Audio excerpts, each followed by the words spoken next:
সুপ্রিয় শিক্ষার্থীবৃন্দ, আশা করছি এই মহামারীর মধ্যেও তোমরা বাসায় বসে নিরাপদে আছো, নিরাপদে থাকো। তোমাদের সুস্থতাই কামনা করি। আমি মোহাম্মদ শাহাবুদ্দিন, সহকারী শিক্ষক, কালিহাতী RS সরকারি পাইলট উচ্চ বিদ্যালয়। আমি আজকে তোমাদের সামনে যে বিষয়টি নিয়ে হাজির হয়েছি সেটা হলো পদার্থবিজ্ঞান। পদার্থবিজ্ঞানের নিউটনের গতি বিষয়ক সূত্রাবলী নিয়ে আলোচনা করব। তো আলোচনার শুরুতেই আমরা নিউটনের গতি বিষয়ক সূত্রাবলী সম্পর্কে পরিচিত হব। বিশ্ববিখ্যাত বিজ্ঞানী নিউটন তার অমর গ্রন্থ ফিলোসফিয়া ন্যাচারালিস প্রিন্সিপিয়া অফ ম্যাথমেটিকাতে বস্তুর বল, ভর ও গতির সম্পর্ক সূচক তিনটি সূত্র লিপিবদ্ধ করেছেন, যে সূত্র তিনটিকে নিউটনের গতি বিষয়ক সূত্র বলা হয়। তিনি প্রথম সূত্রটিতে বলেছেন, প্রথম সূত্র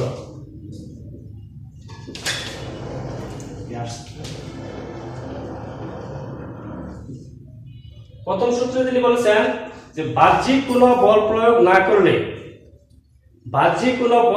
না করলে স্থির বস্তু চিরকালই স্থির এবং গতিশীল বস্তু চিরকালই সুষম গতিতে চলতে থাকবে, যতক্ষণ পর্যন্ত বহির্বল অর্থাৎ বাইরের বল এর অবস্থার পরিবর্তন না ঘটাবে। আচ্ছা, ধরো শিক্ষার্থী বন্ধুরা, এই যে ফ্যানটি ঘুরছে, এই ফ্যানটিকে যদি আমি বন্ধ করতে চাই তাহলে আমার কি করতে হবে? অবশ্যই বাইরে থেকে গিয়ে ওই সুইচটাকে চাপতে হবে, অর্থাৎ বাইরে থেকে একটা বল প্রয়োগ করতে হবে। অথবা ধরো ফ্যানটি বন্ধই আছে, সেই বন্ধ ফ্যানটিকে আমি যদি চালু করতে চাই সেক্ষেত্রে আমাকে কি করতে হবে? বাইরে থেকে একটা বল প্রয়োগ করে সেই ফ্যানটিকে আমাকে চালু করতে হবে। তার কি হলো? বাইরে থেকে বল প্রয়োগ করে গতিশীল বস্তুকে স্থিতিশীল করা হলো অথবা স্থিতিশীল বস্তুকে গতিশীল করা হলো। এখানে নিউটন বলেছেন যে বাহ্যিক কোনো বল প্রয়োগ না করলে স্থির বস্তু চিরকালই স্থির থাকবে এবং গতিশীল বস্তু চিরকালই সুষম গতিতে চলতে থাকবে, যতক্ষণ পর্যন্ত বহির্বল এর অবস্থার পরিবর্তন না ঘটাবে। এই প্রথম সূত্র থেকে নিউটনের প্রথম সূত্র থেকে আমরা দুইটা বিষয় সম্পর্কে স্পষ্ট ধারণা পাবো। তার প্রথমটা হচ্ছে জড়তা এবং দ্বিতীয়টি হচ্ছে বল। এখন আমরা আলোচনায় আসবো জড়তা। জড়তা বলতে আমরা কি বুঝি? জড়তা বিষয়টি হচ্ছে যে জড়তা হচ্ছে বস্তুর মৌলিক ধর্ম। কোন বস্তু যে অবস্থায় আছে, বস্তুটি যে অবস্থায় আছে চিরকালই সেই অবস্থায় থাকতে চাওয়ার ইচ্ছা বা প্রবণতা, সেটাই হচ্ছে বস্তুর জড়তা। কোন বস্তু যদি গতিশীল অবস্থায় থাকে তাহলে চিরকালই সে গতিশীল অবস্থায় থাকার নামই হলো গতি জড়তা। আর কোন বস্তু যদি স্থিতিশীল অবস্থায় থাকে তাহলে স্থিতিশীল অবস্থায় থাকতে চাওয়ার নামই হচ্ছে স্থিতি জড়তা। এই জড়তা আমরা বাস্তবে কিছু প্রয়োগ পাই। জড়তার বাস্তবে প্রয়োগ আছে, যেমন তোমরা তো সবাই গাড়িতে চড়ার সময় তুমি খেয়াল রাখবে যে গাড়িটি চলছে, চলন্ত অবস্থায় কোনো চালক যদি গাড়িটিকে ব্রেক করে তাহলে আমরা কি দেখতে পাই বন্ধুরা? আমরা দেখতে পাই যে যাত্রীরা সামনের দিকে ঝুঁকে পড়েছে। তাহলে কি বোঝা যায়? যে এটা কিন্তু জড়তার কারণে হয়। গাড়ি যখন গতিশীল অবস্থায় থাকে,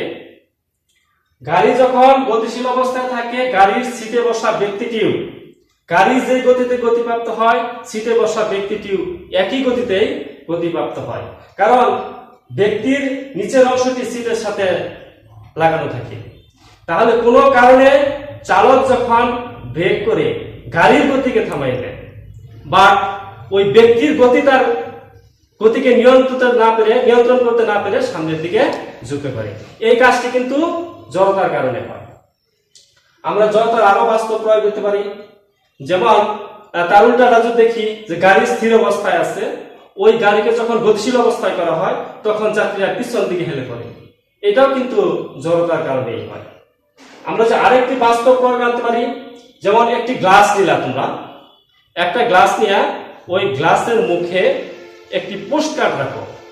পোস্টকার্ড বলতে মোটা যে কাগজগুলো আছে কাগজগুলো গ্লাসের মুখে রাখো। রাখার পরে ওই পোস্টকার্ডটিকে বাইরে থেকে সজোরে টোকা দাও। টোকা দিলে কি হবে? বল প্রয়োগ করা হবে। বল প্রয়োগ করার ফলে ওই বল পাওয়ার ফলে কাঠটি দূরে সরে যাবে, কিন্তু কাঠের উপরে যে পাথরের টুকরাটি রাখা হয়েছিল সেই টুকরাটি জড়তার কারণে নিচেই পড়ে যাবে। এটা হলো জড়তার বাস্তব প্রয়োগ। বাস্তবে আমরা এই প্রমাণগুলো জড়তা সম্পর্কে দেখতে পাই। এরপর আসো বল।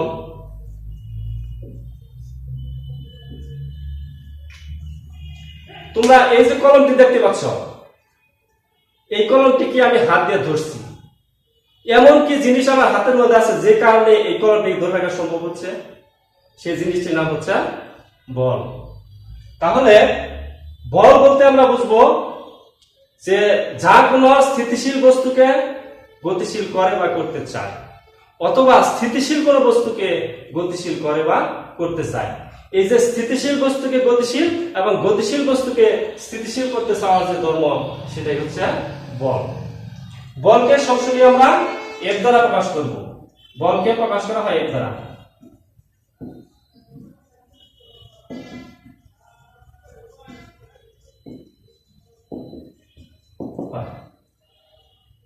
বলের একক, বলের একক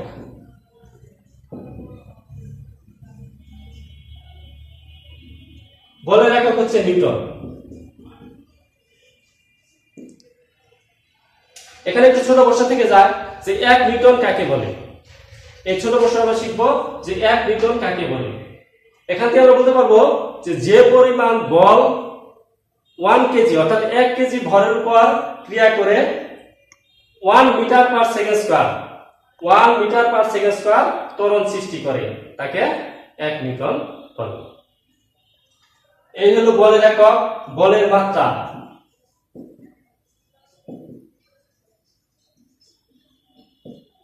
আমরা যদি বলের মাত্রা সমীকরণ করি তাহলে বল সমান লেখা যায় সরণ হলো L বাই T স্কয়ার, তাহলে মাত্রা দাঁড়াবে M L T ইনভার্স 2। এই হচ্ছে বলের মাত্রা সমীকরণ। এরপর আমরা করব ভরবেগ। বল থেকে আসে ভরবেগ।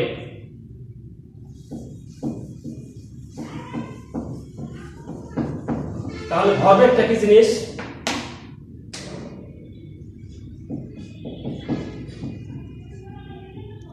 ভরবেগ, ভরবেগ আমরা বুঝি কোন বস্তুতে পদার্থের মোট পরিমাণকে বলা হয় ভর। আর বেগ বলতে আমরা বুঝবো যে কোন বস্তু নির্দিষ্ট দিকে একক সময়ে যে দূরত্ব অতিক্রম করে তাকে বলা হয় বস্তুর বেগ।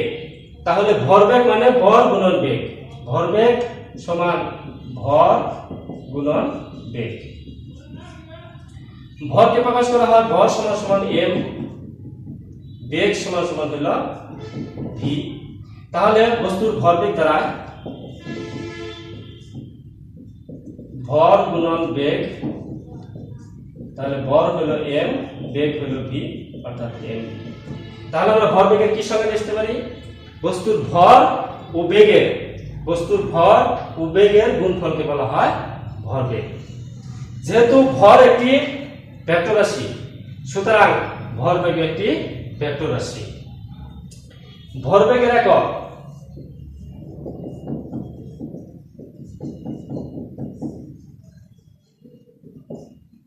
ভরবেগের একক, ভরের একককে বেগের একক দিয়ে ভাগ করলে, ভরের একককে বেগের একক দিয়ে গুণ করলে, ভরের একককে বেগের একক দিয়ে গুণ করলে ভরবেগের একক পাওয়া যায়। ভরের একক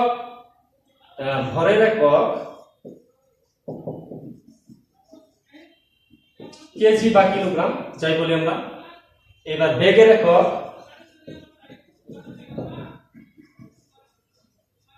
মিটার পার সেকেন্ড। তাহলে ভরবেগের একক দ্বারা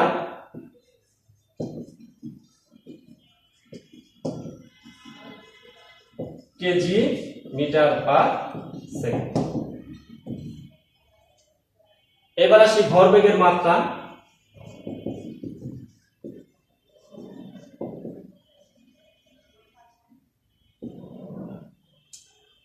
ভরের মাত্রাকে বেগের মাত্রা দিয়ে, ভরের মাত্রাকে বেগের মাত্রা দিয়ে গুণ করলে ভরবেগের মাত্রা পাওয়া যায়। তাহলে ভরের মাত্রা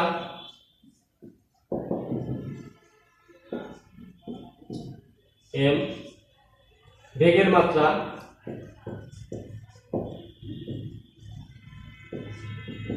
L T ইনভার্স 1। তাহলে ভরবেগের মাত্রা দ্বারা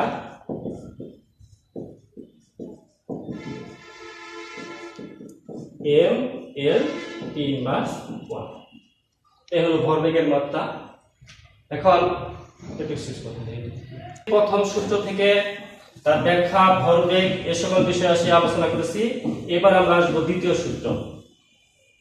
বিজ্ঞানী নিউটন তার দ্বিতীয় সূত্রে বলেছেন যে বস্তুর ভরবেগের পরিবর্তনের হার এর উপর প্রযুক্ত বলের সমানুপাতিক। অর্থাৎ বল যেদিকে ক্রিয়া করে বস্তুর ভরবেগের পরিবর্তন সেদিকেই ঘটে। কি তাহলে বললাম যে বস্তুর ভরবেগের পরিবর্তনের হার এর উপর প্রযুক্ত বলের সমানুপাতিক। অর্থাৎ বল যেদিকে ক্রিয়া করে বস্তুর ভরবেগের পরিবর্তন সেদিকেই ঘটে।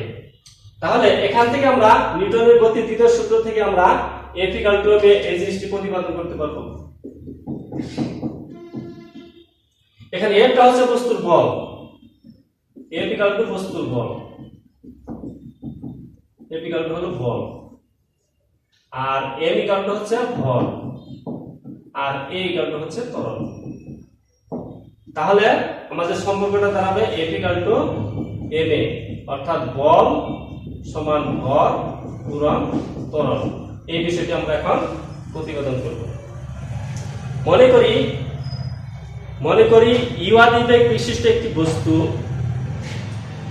এ সুষম ত্বরণে টি সময় ধরে চলার পর বস্তুটির শেষ বেগ, বস্তুটির ভর ছিল m, শেষ বেগ বস্তুটির ভর ছিল m, বেগ ছিল v। এই ভিটা হলো বস্তুটির আদিবেগ। তাহলে বস্তুটির আদি ভরবেগ দাঁড়ায়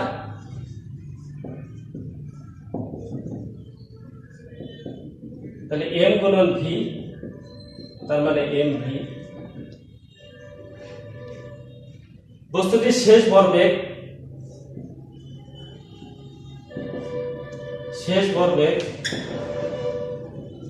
তাহলে বেগ হলো u, তাহলে বস্তুটির আদি ভরবেগ হলো mu।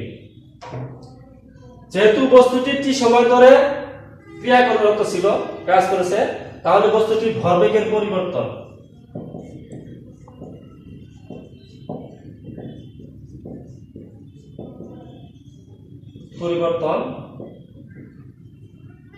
তাহলে আদি ভরবেগ মাইনাস শেষ ভরবেগ, তাহলে আদি ভরবেগ হচ্ছে আমার mv, আদি ভরবেগ হচ্ছে mv মাইনাস শেষ ভরবেগ হচ্ছে mu। ভরবেগের পরিবর্তনের হার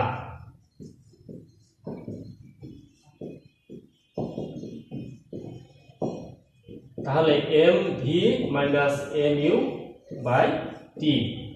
আমরা যেখান থেকে m কে কমন নিয়ে নেই তাহলে v minus u by t, তাহলে m a, অর্থাৎ ত্বরণ সমান সমান শেষ বেগ মাইনাস আদি বেগ বাই সময়। তাহলে আমরা লিখতে পারি a = v minus u by t। এখন নিউটন যেটা বলেছিলাম যে বস্তুর ভরবেগের পরিবর্তনের হার, আমরা পরিবর্তনের হারটা বের করছি, বস্তুর ভরবেগের পরিবর্তনের হার এর উপর প্রযুক্ত বলের সমানুপাতিক। অর্থাৎ বল যদি F হয় তাহলে ma সমানুপাতিক F। আমরা যদি সমানুপাতিকের চিহ্নটাকে তুলে দিতে যাই তাহলে ma সমান সমান k * F। এখানে k একটি সমানুপাতিক ধ্রুবক, যাকে আমরা একক বলের সঙ্গ অনুসারে অপসারণ করতে পারি। একক বলটা বলতে আমরা কি বুঝবো? যে পরিমাণ বল একক ভরের কোনো বস্তুর উপর ক্রিয়া করে একক ত্বরণ সৃষ্টি করতে পারে সেই বলটাকে বলি আমরা একক বল। তাহলে এখানে m সমান সমান যদি 1 কেজি হয়, বস্তুটির ভর m সমান সমান যদি 1 কেজি হয়, বস্তুটির ত্বরণ a সমান সমান যদি 1 মিটার পার সেকেন্ড স্কয়ার হয়, এবং বস্তুটির উপর যদি বল F = 1 নিউটন হয়, তাহলে 1 নং সমীকরণ থেকে আমরা লিখতে পারি 1 × 1 = k × 1, তার মানে k = হলো 1। এই মানটি আমরা 1 নং সমীকরণে স্থাপন করব। তাহলে কে এর মান যদি আমরা 1 নং সমীকরণে স্থাপন করি তাহলে পাই ma equal to 1 into f, তার মানে ma equal to f, সুতরাং f equal to ma, অর্থাৎ বল সমান সমান ভর পূরণ ত্বরণ। এই হলো নিউটনের গতির দ্বিতীয় সূত্র। মোটামুটি ব্যাখ্যা আমরা শেষ করলাম। এবার আসবো নিউটনের গতির তৃতীয় সূত্র। বিজ্ঞানী নিউটন তার তৃতীয় সূত্রে বলেছেন যে প্রত্যেক ক্রিয়ারই একটি সমান ও বিপরীত প্রতিক্রিয়া আছে। আমরা যদি বাস্তবতা জানতে চাই তাহলে দেখবো যে আমরা যে নৌকা চিনি না, তোমরা তো নৌকা চিনো, নৌকা থেকে যখন আমরা লাফ দেই সেই নৌকাটি পিছন দিকে সরে যায়। কেন সরে যায়? আমরা যে পরিমাণ বল প্রয়োগ করে নৌকা থেকে লাফ দিচ্ছি ঠিক বিপরীতমুখী বল নৌকা প্রয়োগ করতে পারছে না, ফলে নৌকা পিছন দিকে সরে যাচ্ছে। আমরা আরো বাস্তব প্রয়োগে আসি, আমরা যে ভূমির উপর দিয়ে হাঁটি, ভূমির উপর দিয়ে হাঁটলে আমরা যে পরিমাণ বল ভূমির উপর প্রয়োগ করব, ভূমি যদি আমার উপরে বিপরীত সেই পরিমাণ বল প্রয়োগ করতে পারে তাহলে আমাদের আর কোনো হাঁটতে সমস্যা হয় না। কিন্তু মাটি যদি নরম হয়, কাদা মাটিতে হাঁটতে গেলে আমাদের কি সমস্যা হয়? আমরা নিজেরা দেবে যাই। কেন দেবে যাই? যে আমরা যে পরিমাণ বল নিচের দিকে প্রয়োগ করছি ঠিক ভূমি বিপরীতমুখী সেই পরিমাণ বল প্রয়োগ করতে পারছে না, ফলে আমরা নিচের দিকে দেবে যাই। তাহলে আমরা নিউটনের গতি বিষয়ক সকল সূত্রগুলোর ব্যাখ্যা শেষ করছি। এখন আমরা কিছু বাড়ির কাজ দিব, তো বাড়ি থেকে কাজগুলো করে নিয়ে আসবে। আমরা কিছু বাড়ির কাজ দিচ্ছি তোমাদের।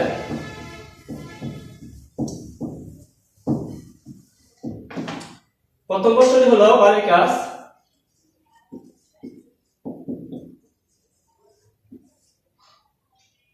বল কি, বলের একক কি?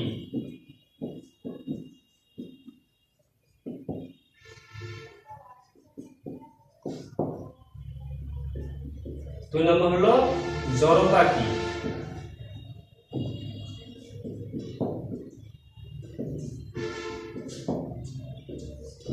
তিন নম্বর হলো ভরবেগ বলতে কি বুঝো?